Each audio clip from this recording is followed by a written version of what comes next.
But I have to tell you, after I've attended that class almost 3 years to this day. In the beginning, like I said, I was a little bit doubtful.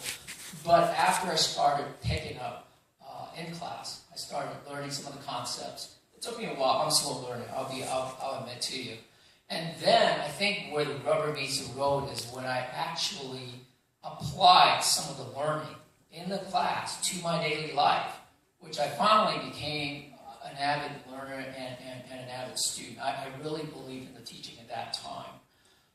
So, I mean, I'm really not trying to market the class. I'm really telling you from my own personal experience. The class itself is it's last Wednesday of every month. It's in Torrance, Sea Light. It starts at 7:30. And it's in this class. It is taught by Venerable Weidong. He is a marvelous teacher. He can actually explain and articulate some of the most nebulous to me that is, nebulous Buddhist concept in its most understandable fashion.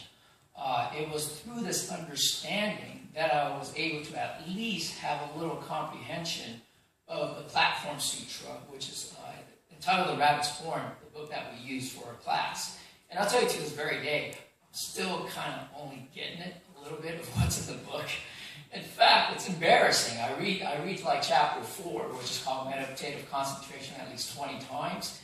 And I still got a question mark in my head as to what it means. But at least with Venerable Weidong and his teaching, I was at least to gain at least a bit of comprehension of some sort, which I congratulate myself on that. So with Venerable Weidong, not only does he teach the class, the lectures, the concept, and so forth, he encouraged all of us to meditate, not just to meditate only when we're in class, but to meditate daily. And it's so funny, I actually took a piece of advice from Venerable Xiaowei about a 3-minute meditation. Let me explain to you how this works. She says you can actually, because it was funny, when you try to meditate every day, you can probably only try to do it either in the morning or at night, when you're at the comfort of your home. But she taught me a 3-minute meditation where she said you can do it constantly and you can do it practically anywhere. So this is how it works. For 3 minutes, I would usually, let's say if I'm at my office, I would be in the restroom. And I would set my cell alarm for like 3 minutes, but right now it's actually 5 minutes, 10 minutes, or 15 minutes sometimes. And I'll sit in the toilet and I meditate there. I really do.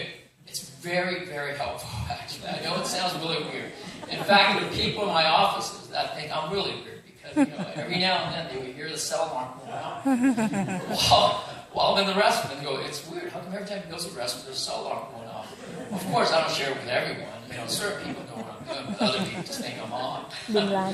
But, I mean, just aside, it is really helpful. And what Venerable Weidong taught is not only the lectures, the theories of Buddhism. He not only taught us to meditate, but most importantly, he taught us to apply what we have learned to our daily lives. And that is where, in my opinion, it's only my personal opinion, which is a novice one, is the most important part of understanding Buddhism. And I really want to start by saying that I am still a novice in the most, and I'm not being facetious. I'm telling the truth. I am still, after 3 years, barely starting to understand what I'm learning. But at the same time, I don't want to get too much into theories or anything of that sort because I think it would be a grave injustice because I only have an incomplete understanding. If any of you wish to learn any further on whatever I'm talking about, I told you about the class, and you can attend it with Venerable Weidong, who is a far more better explainer, articulator of this theory than I can ever do in my entire life. So, with that said, I just want to share with you a little bit of how the class, Buddhism, and everything that I've learned in a Sea Life class has impacted my life positively. For example, in my line of work, I typically work 70, 80 hours a week. The stress kills me, literally. So the thing is, had it not been for what I've learned, actually, fortunately, through the Venerable